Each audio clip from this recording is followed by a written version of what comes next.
Guys, welcome back to my channel. Andito kami ngayon sa NWOW. Bili kami ng mga e-bike. Ito yung mga e-bike nila, oh.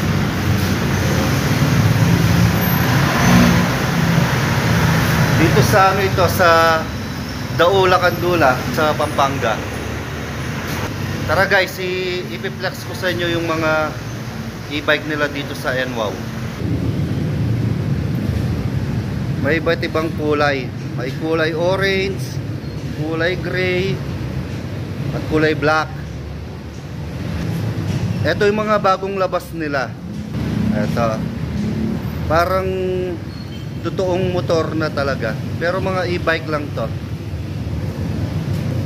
TK10. Ayan, tatak nila. TK10. NWOW.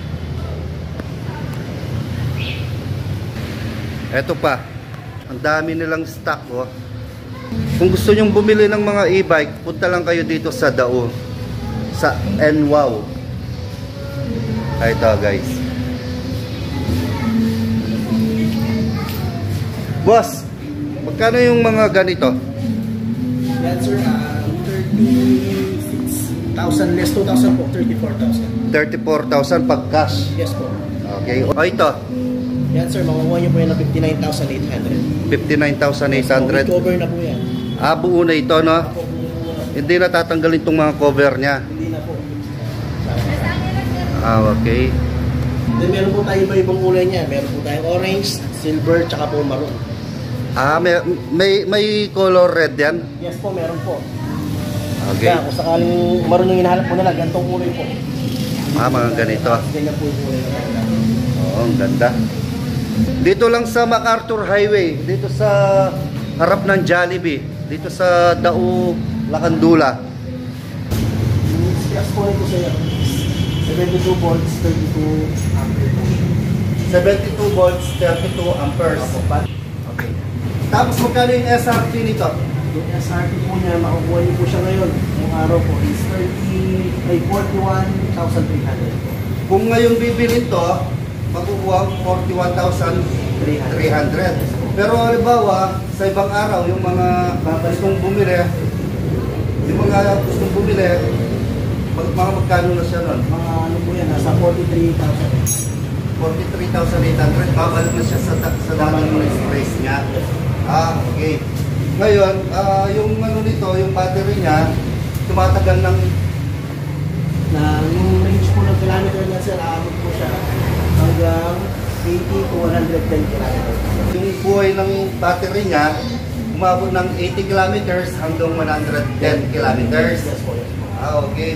Medyo maano na rin, matagal na rin, matagal bagong malobat, no?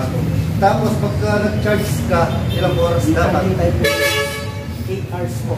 8 hours? Yes. Ah, okay. Ayan guys, so ito, ano pangalan ng WSP po yung pangalan ng WSP? Yes. Ito guys, WSP. Ito yung mga bagong labas, 2023 model to, di ba? Yes po, yes. Dito pakita mo yung ano niya. Yung body niya.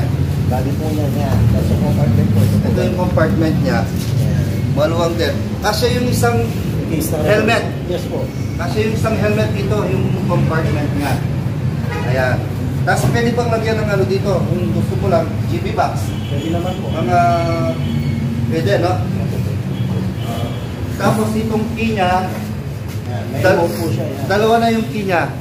May extra key siya. Kaya dapat ito itago yung isa. Kung mawawala ito. Ayan.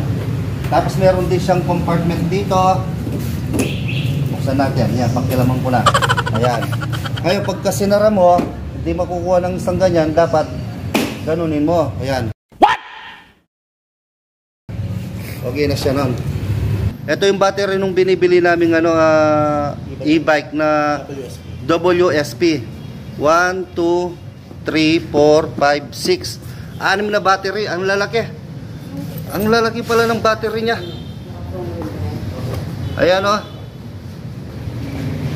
Bali yung mangyari niyan, i-deliver daw bukas tong nakuha namin unit. Ito.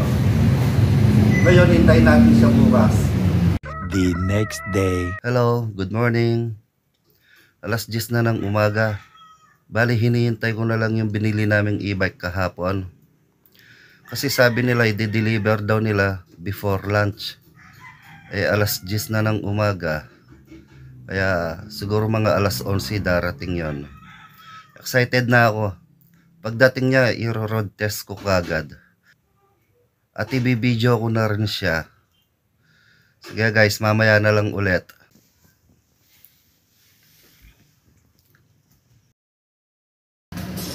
Ito na guys ang hinihintay natin. Dumating na. Ito na yung unit na binili namin kahapon. Ayan. Ang ganda. Gwapo. Parang motor talaga siya. Pero e-bike lang to. Yun. Ito guys, may freebies siya. Isang helmet, lock, padlock, tsaka isang cup na NWOW, tsaka isang sleeve, left and right, tsaka isang face mask, tsaka kapote, raincoat. Ito. Ang dami niyang freebies, oh. Isa, dalawa, tatlo, apat, lima, anim. Anim yung mga freebies ng WSP e-bike. Meron pa siyang sticker.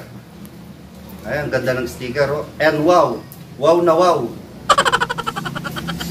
Sige guys, mamaya i-road test ko siya kung gaano siya kabilis. Hanggang daw to, yung speed niya, pinaka-max na speed niya, hanggang 55 kilometers per hour.